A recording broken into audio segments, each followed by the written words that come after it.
Well, it seems that things are not smooth sailing for Dave Filoni with the Mandalorian and Grogu movie. While still being a couple of years away at least, we know that these dates are almost constantly shuffled around. We expected more of a soft landing with Mandalorian and Grogu. I mean, how much troublesome could this movie actually be? Well, it seems to have started pretty rough with the Gina Carano lawsuit. Earlier this week, we found out that a judge did not throw out the case, and what does this mean for Dave Filoni and for this future movie? We know exactly that Gina Carano was of course hired to play Cara Dune in The Mandalorian, and she did for a couple of seasons there, but she was nowhere to be found anymore after the finale, after season 2, in fact after Luke Skywalker made his first cameo in Mandalorian. That was that great finale that ended season 2. She was on the bridge and that was it. We never heard from her again. Season 3 came out, the Book of Boba Fett, the wipeout had already begun. Disney started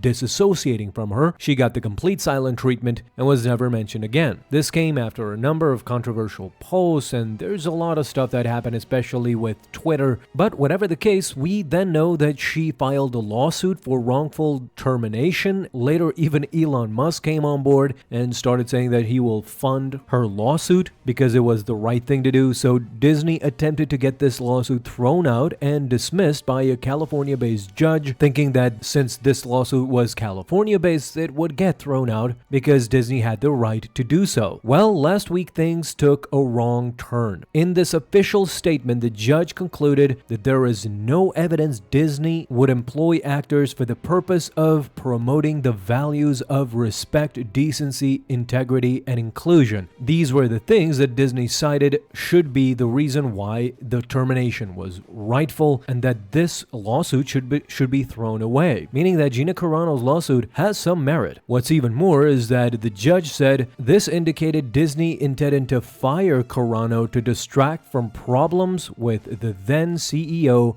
Bob Chapek's management. As you remember, Bob Iger did step down a couple of years ago, and another CEO took over Bob Chapek, and he then was subsequently let go. It was just a mishmash of nothing, but Gina Carano did pay the price. She was fired, and now the judge doesn't only see this firing as wrongful, but she in fact correlates it with troubling management from the inside. So what does this mean for Dave Filoni and this new movie that he is making, Mandalorian and Grogu? I hope they change that title. It kind of sounds goofy, but hey, with Deadpool and Wolverine, perhaps, the marketing could work. But what does this mean for the movie that Dave Filoni is helming? What you need to know are the details. So Gina Carano is claiming wrongful discharge, and she is seeking at least $35,000 in punitive damages and is hoping a court order could force Lucasfilm to recast her, bring her back into the fold.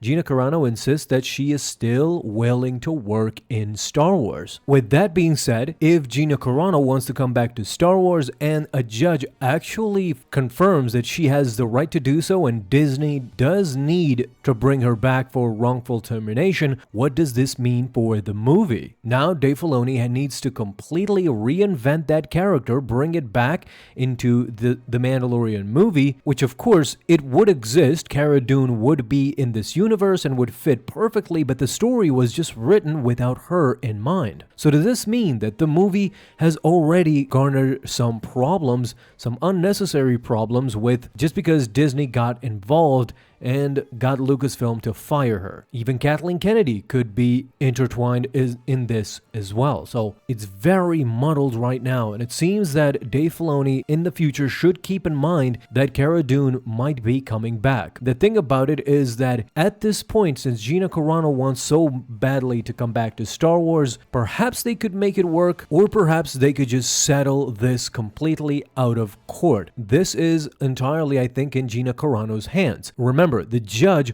only established that there is indeed a case to go to court. Disney wanted to throw out the case. The judge filed that it is going to court. But it does not mean that Gina Carano won the case. In the courts, she could still lose. Who knows? But if they settle outside of court, Gina Carano could have specified in there that the only way to settle this is if she comes back into The Mandalorian. This is the only way, I think, for her to be back in Star Wars, and for Dave Filoni to just reshuffle the script somehow to bring back this character, to bring back Cara Dune to help out the Mandalorian, and she could even fill the role of Carl Weathers with the Magistrate. Carl Weathers is dead, so he won't be making a reprise role in the Mandalorian movie, and they could just make it that Cara Dune somehow got promoted, and now she came back from a space battle out there somewhere in the Outer Rim, and she came back to fill in the role of Magistrate. It could happen. I mean, it's still possible. But at the end of the day, I think that if Gina Carano settles outside of court, she will settle for a monetary price probably and not for a role. But that would be just legendary, forcing Disney to get in court and settle with you to bring you back in Star Wars. This case already is making Hollywood history, with reprimanding companies like Disney, warning them actors are not contractually obligated to represent their values. If she actually comes back into The Mandalorian, it changes the entire landscape. I think that this case will be very popular as the months go on and the next year and through 2025. So let me know, what do you guys think down below?